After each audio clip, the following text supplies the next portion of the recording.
یہ کالا قانون ہے جو مسلمانوں سے ان کی مسجدوں کو، درگاہوں کو، خانقاہوں کو، قبرستانوں کو، عیدگاہوں کو چھیننا چاہتی ہے۔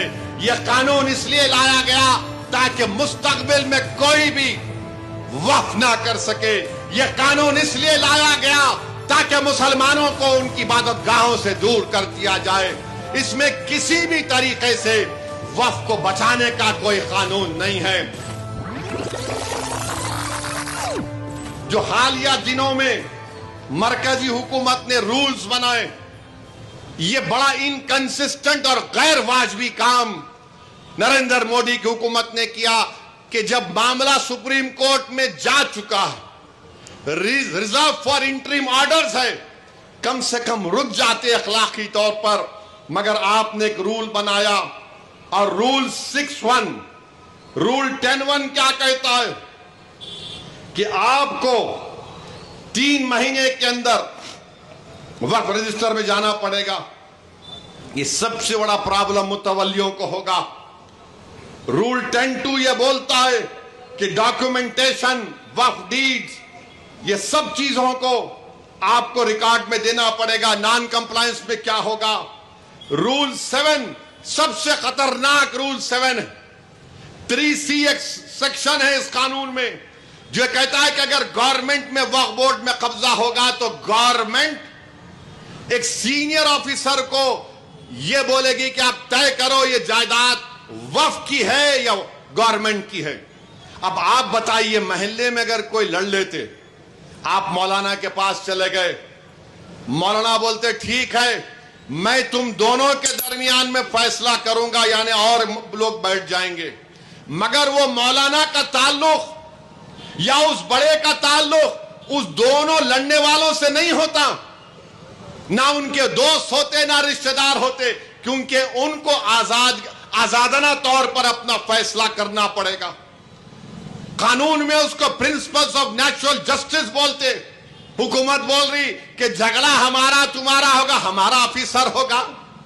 ارے کہے کیا ہوگا؟ باپ بیٹی کے حق میں، بیٹے کے حق میں فیصلہ نہیں کرے گا تو انصاف کہاں ہوگا بتاؤ آپ؟ تو انہوں کیا بول رہے رول 7 میں کہ 1 سال کے اندر اس ڈیزگنیٹڈ افسر کو چلے جانا، چلا گیا، مگر اونر کون ہوگا؟ وقف بورڈ ہوگا یا گورنمنٹ ہوگی؟ اس کا کسی کو نہیں معلوم۔ رول 10(2) دیکھ لو آپ، رول 10(C) دیکھ لو آپ، یہ ایسے رولز بنائے گئے جس سے وقف کو نقصان ہوگا۔ رول 10(2)(O) 11(2)(P) اب اس قانون میں کہہ دیا گیا کہ اگر کوئی قبائلی ہے، آدیواسی ہے، تو وقف نہیں کر سکتا۔ کیسے نہیں کر سکتے بھائی؟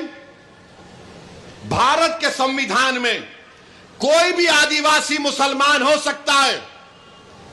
لکشدیپ کا MP مسلمان ہے، حمداللہ سعید، آدیواسی ہے۔ کیا لکشدیپ کا مسلمان اللہ کے نام پہ جائیداد نہیں کر سکتا؟ تو آپ نے رول بنا دیا کہ رول 10(2)(O) رول 11(2)(P) جو 5th اور 6th شیڈول میں آتا ہے، بتائیے آپ کیا ہے یہ؟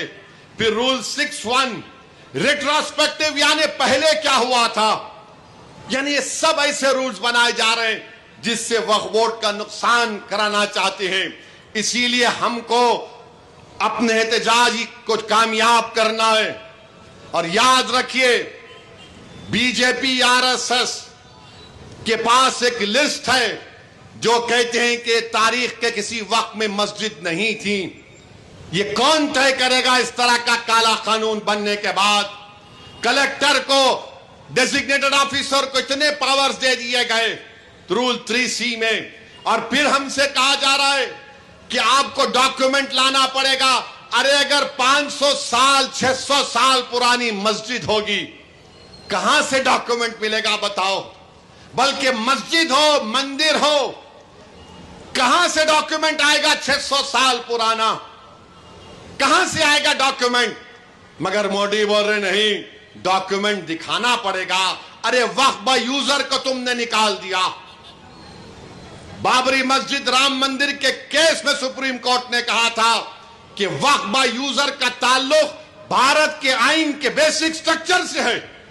میرے عزیز دوستوں اور بزرگوں، یہ کالا قانون ہے جو مسلمانوں سے ان کی مسجدوں کو، درگاہوں کو، خانقاہوں کو، قبرستانوں کو، عیدگاہوں کو چھیننا چاہتی ہے۔ یہ قانون اس لیے لایا گیا تاکہ مستقبل میں کوئی بھی وقف نہ کر سکے۔ یہ قانون اس لیے لایا گیا تاکہ مسلمانوں کو ان کی عبادت گاہوں سے دور کر دیا جائے۔ اس میں کسی بھی طریقے سے وقف کو بچانے کا کوئی قانون نہیں ہے۔ کیوں 3C لائے؟ آثار قدیمہ ہیں، کئی مساجد آثار قدیمہ کے ماتحت آتی ہیں۔ مالک وقف بورڈ نہیں ہوگا، مالک آثار قدیمہ ہوگا۔ مانے بنانے والا کون؟ اور آثار قدیمہ کے نام پر ASI اس کا مالک بن جائے گا۔ تو میرے عزیز دوستوں اور بزرگوں، یہ BJP کی پالیسی ہے۔